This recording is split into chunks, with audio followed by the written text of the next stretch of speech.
हंसा तू सिवरण वरण न क्या वर्ण तोय, तरवर पाहे पहलियो तबे सरायो तोय। ये हंसा तू सिवरण वरण है, थारा मैं कई वर्ण करूं, वर्ण आपका मैं करया नहीं जाऊं।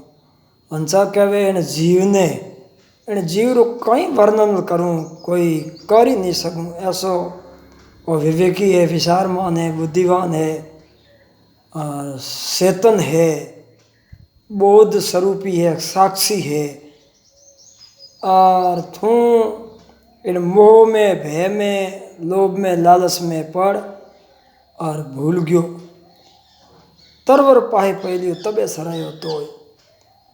पाचो है जो शरीर जावणो और पासो मंडणो, पर मानुष पदरे माए इन्हीं विवेक विचार कर दियो तो ये जो चेतनापन हो जाए।